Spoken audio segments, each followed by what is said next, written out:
जी जनाब Ali, welcome back to आज पाकिस्तान। आपसे गुफ्तगू जारी है और कल हमने बड़ा ज़बरदस्त सवाल किया था on Instagram which was all about pain. कई लोगों को हमने देखा है कि उस गाने के बोल दोहराते हुए कि बहुत ज़्यादा मुस्कुरा रहे हो, क्या वजह है, कौन सा गम है जो छुपा रहे हो। तो आप अपने गम में या उदासी की हालत में उसको कैसे प्रोसेस करते हैं? Do you believe in hiding it और डू यू प्रोसेस इट? और अगर आप प्रोसेस भी करते हैं तो उसका तरीके क्या होता है? क्या आप गुमसुम अलग बैठना पसंद करते हैं, अपने आप को ट्रीट करते हैं, किसी दोस्त से, किसी साथी से उसके बारे में बात करते हैं? ये तमाम सवालात हैं आपके सामने। And of course processing the pain is extremely important, क्योंकि अगर आप उससे आंख चुराएंगे या उसको ऊपर से पुश डाल देंगे so you will always see it coming back stronger. इसके बारे में हम यकीनन प्रोग्राम करेंगे। This is extremely important for your mental health, तो I just wanted to give you that reminder. लेकिन दूसरी तरफ जी, जो माशी हालात हैं, जो हमारी रोज़मर्रा की ज़रूरियात हैं, वो भी बड़ी अहम होती हैं। और हमने ये देखा कि कराची की जो ताजिर बिरादरी है, जो कारोबारी तबका है, वो अभी भी इन पाबंदियों को मानने के लिए तैयार नहीं है। कोरोना के केसेस कम हो रहे हैं, पॉजिटिविटी रेशो में कमी आई है, लेकिन अभी भी अगर हम कराची के अस्पतालों को देखते हैं, सिंध के अस्पतालों को देखते हैं, उसमें कोविड और इमरजेंसी वार्ड्स तकरीबन फुल हैं, वहाँ पे बेड मिलना मुश्किल है। और यकीनन वैक्सीनेशन के भी जो नंबर्स हैं वो कम हैं। आज हमारा प्रोग्राम भी इसी हवाले से होगा कि क्या वजह है कि कराची में 20% लोग जिन्होंने वैक्सीनेशन करवाई है वो दूसरी डोज के लिए वापस नहीं आए हैं। लेकिन इन हालात में भी कारोबारी तबका सरापा एहतजाज है। आइए देखते हैं कि वो क्या कह रहे हैं। उन्होंने कहा है, एक अल्टीमेटम दिया है कि उनकी गुजारिशात को अगर सिंध हुकूमत उस पर कान नहीं धरती और नहीं मानती तो बहुत जल्द हम उनको सड़कों पर एहतजाज करता हुआ देखेंगे। आइए इस रिपोर्ट में देखते हैं कि वो क्या कह रहे हैं। हमने 72 घंटे का अल्टीमेटम दिया है। कल 72 घंटे में ये चीज़ें वापस ना हुई तो इसका जवाब आपको हमारे साथ मिलकर रोडों पर देना पड़ेगा।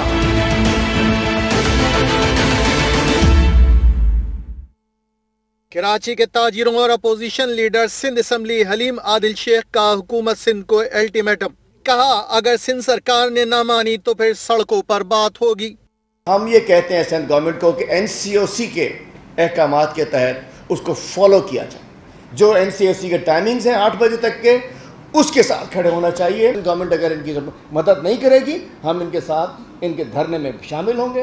ताजिरों ने कहा कि कराची को सजा दी जा रही है। NCOC ने कारोबार की इजाजत दे दी, लेकिन कराची और हैदराबाद में कारोबार की इजाजत नहीं।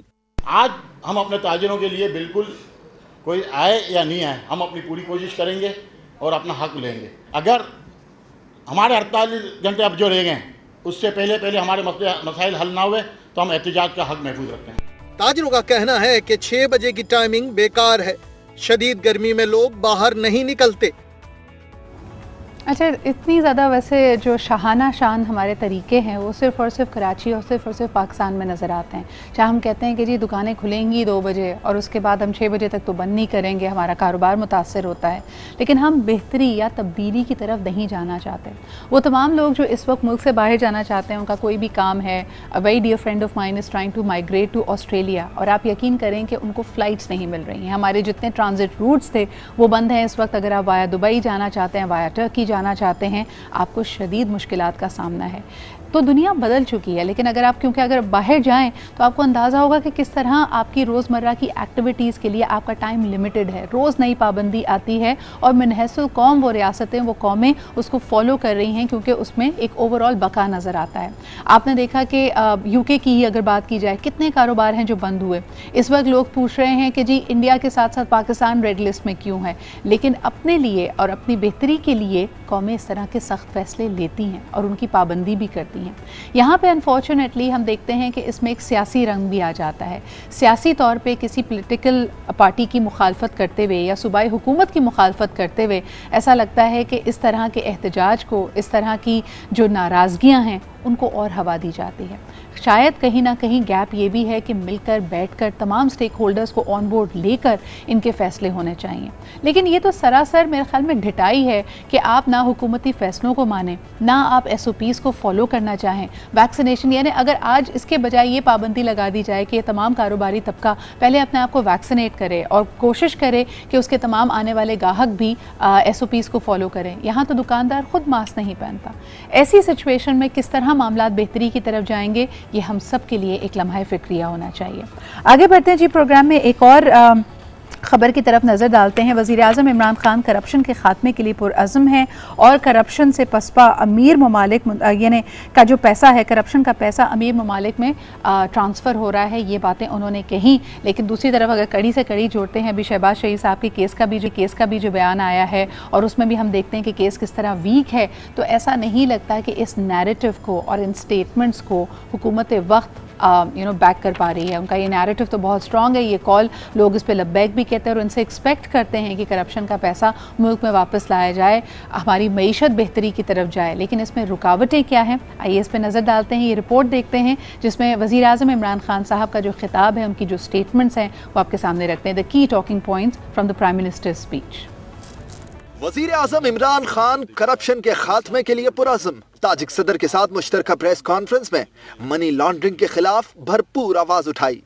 जो MOU साइन किया नैब ने और इनके करप्शन के ब्यूरो से, ये भी बहुत इंपॉर्टेंट है, इसलिए जो हमारे जैसे मुल्कों से जो जिनके कमज़ोर लीगल सिस्टम्स हैं और इंफ्रास्ट्रक्चर है, जो रोक नहीं सकते मनी लॉन्ड्रिंग, उनके मुल्क से बाहर जाती है। 1000 अरब रुपया डेवलपिंग वर्ल्ड से जाता है ऑफशोर अकाउंट्स पे और डेवलप्ड वर्ल्ड पे। हम एक आपस में भी कोऑपरेशन रखें और फिर इसकी इंटरनेशनली भी इसकी आवाज़ उठाएं। वजीर आजम ने भारत पर भी वाजे कर दिया, ताल्लुकात की बहाली के लिए 5 अगस्त की पोजीशन पर वापस जाना होगा। जब से उन्होंने 5 अगस्त 2019 में कश्मीर पे यूनिलैटरली एक कदम उठाया है, हमारे लिए बड़ा मुश्किल है कि उनसे ट्रेड नॉर्मलाइज करें। कश्मीर के लोगों की कुर्बानियों की बिट्रेल होगी, उनसे हम गद्दारी करेंगे। इसलिए हम जब तक हिंदुस्तान रिवर्स नहीं करता, हमारे ताल्लुकात नहीं बेहतर हो सकते। वजीर आजम ने करार दिया, ताजिकिस्तान से तिजारत बढ़ाने के लिए अफगानिस्तान में अमन नागुज़ीर है।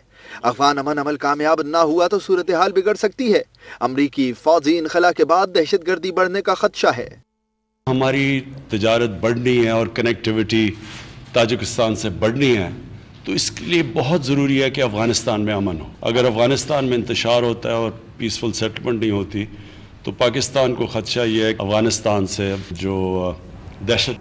जी जनाब, आप सुन रहे थे की स्टेटमेंट्स एंड की points made by the prime minister of Pakistan, जो उनका हालिया दौरा ताजिकिस्तान का था। अब इसी हवाले से गुफ्तगू करने के लिए हमारे साथ मौजूद हैं पाकिस्तान के वज़ीर ख़ारजा जनाब शाह महमूद कुरैशी साहब। बहुत बहुत शुक्रिया कुरैशी साहब वक्त निकालने के लिए।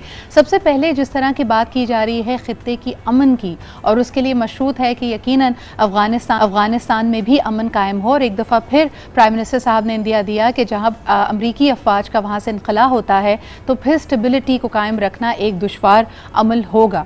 तो पाकिस्तान का सजेस्टेड मौक़िफ़ क्या है, किस तरह आगे बढ़ेंगे पीस कीपिंग के मामलात अफगानिस्तान में? देखिए, मुझे आपकी आवाज़ बिल्कुल सुनाई नहीं दे रही। आपकी आवाज़ इतनी हल्की है कि मुझे आपका सवाल समझ नहीं आ रहा। अपनी आवाज़ ठीक करवाइए ताकि मैं सुन सकूं। बिल्कुल, कुरैशी साहब के साथ मेरा राब्ता थोड़ा बेहतर कीजिए। सर, आप मुझे सुन पा रहे हैं आप क्लियरली? आप बेहतर है जी। कुरैशी साहब, मेरा आपसे सवाल था कि इस वक्त जो ताजिकिस्तान का दौरा किया है वज़ीर आज़म ने, उसमें उन्होंने एक दफ़ा फिर ये इंदिया दिया कि इस पूरे ख़ित्ते के लिए बहुत ज़रूरी है कि अफ़गानिस्तान में अमन कायम हो। जब अमरीकी फ़ौजों का वहाँ से इनखला होगा तो एक हो सकता है डिस्टेबिलिटी का दौर हम दोबारा देखें। तो पाकिस्तान का इसमें सजेस्टिव स्ट्रैटेजी क्या है, किस तरह इस ख़ित्ते में अमन कायम रखा जा सकता है? एक इस्लाह कर दूं, वजीर आजम ने ताजिकिस्तान का दौरा नहीं किया, ताजिकिस्तान के सदर ने पाकिस्तान का दौरा किया है जी। और वो मुकम्मल हुआ। देखिए, हमारी बड़ी वाज़े हिकमत अमली है और पॉलिसी है।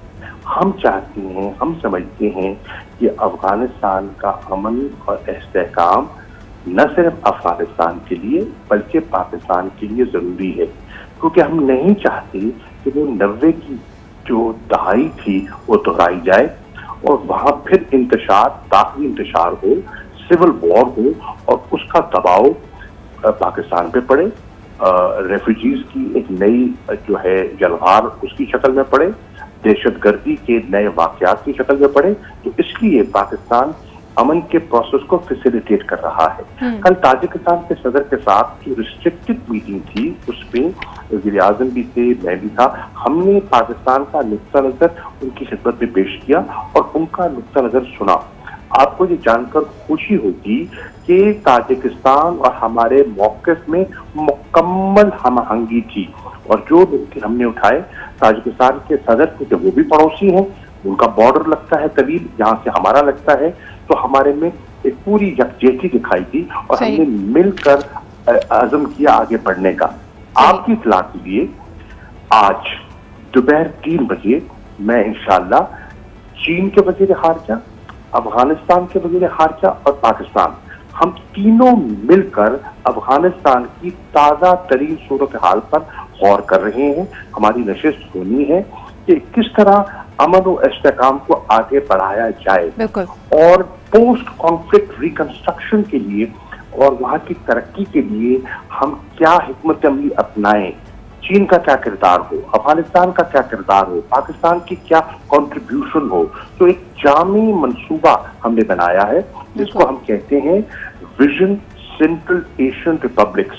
उस विजन को लेकर ताजिकिस्तान से मीटिंग हुई, उज्बेकिस्तान से होंगी और इंशाअल्लाह मैं इरादा रखता हूं कि सेंट्रल एशियन दीगर रिपब्लिक्स हैं उनसे भी रुजू करूं, तुर्की से भी राब्ते में है, ईरान से भी राब्ते में है, ताकि एक मजबूत हमारा मुत्तफिक का अमल होना चाहिए। Qureshi sahab, on a slightly different note I would like to ask you another question. मुझे ये बताइए कि हमने गुज़िश्ता साल देखा 2020 में भारत ने तकरीबन 28 ममालिक से bubble diplomacy, air bubble diplomacy के तहत राब्ते कायम किए कि उनका एक एयर कॉरिडोर खुला रहेगा।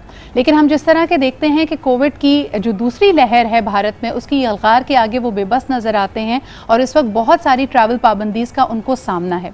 जब पहली लहर में भी पाकिस्तान में कोविड पे बेहतर काबू पाया गया था और हम देख रहे थे कि भारत को तमाम कॉरिडोर्स, तमाम एक्सेस मौजूद थे, लेकिन पाकिस्तान पे पाबंदियां थी। इस वक्त सूरत हाल जब भारत की फेवर में नहीं है, तब भी दुनिया के बेशतर ममालिक हमें साथ क्लब कर रहे हैं। यूके ने हम पे पाबंदी आयद की है, यूएई ने हम पे पाबंदी आयद की है, कनाडा से भी हमारा राब्ता इस तरह से नहीं हो पा रहा कि लोग हमारे मुसाफिर वहाँ ट्रैवल नहीं कर पा रहे। इसमें बेहतरी कब आएगी और इसमें हमारा दफ्तर खारजा क्या कर रहा है? पहली बात तो ये है कि हिस्से बातकद्दुम के तौर पर उन्होंने ये इक़दाम उठाए हैं। इसमें कोई शक नहीं कि हिंदुस्तान की सूरत हाल में और पाकिस्तान की सूरत हाल में कितना फ़र्क है, कितना दिन और रात में होता है। हिंदुस्तान की वो खुद कह रही हैं कि इकोनॉमिक कॉन्ट्रैक्शन हो चुकी है 7.3%। हिंदुस्तान की मईशत को कोविड ने बड़ा धक्का लगाया है। 4 लाख केसेस वहाँ रोजाना की रिपोर्ट हो रहे हैं और बेपनाह अमवात हो रही हैं। 3 से 4 हज़ार के दरमियान रोजाना अमवात हो रही है। अल्हम्दुलिल्लाह पाकिस्तान में वो सूरत हाल नहीं है, इसको हम उजागर कर रहे हैं और हमारी कोशिश है कि पाकिस्तान को, वो साउथ एशिया को एक नज़र से देख रहे हैं, जिसमें बांग्लादेश भी आ जाता है, पाकिस्तान भी आ जाता है, हिंदुस्तान भी आ जाता है। तो एक मोहतात उनका रवैया है, लेकिन हम कह रहे हैं केस टू केस बेसिस पे देखा जाए। अगर पाकिस्तान की सूरत हाल मुख्तलिफ है तो पाकिस्तान से रवैया मुख्तलिफ होना चाहिए। सर, लेकिन यही सवाल तो है कि साउथ एशिया को अगर एक नज़र से देख भी रहे हैं, इस नज़र में साल 2020 और 21 में बहुत फ़र्क है। जब भारत में मामलात बेहतर थे तब उनके ऊपर कोई पाबंदी नहीं थी, तब भी पाकिस्तान पे पाबंदी थी। आज जब भारत के हालात बिगड़े हैं तब भी पाकिस्तान पे पाबंदी है। तो हमारे इंडिपेंडेंट हमारे इनसे रिलेशनशिप्स और हमारी अपनी एक बायलैटरल वैल्यूज़ इनके साथ क्या हैं?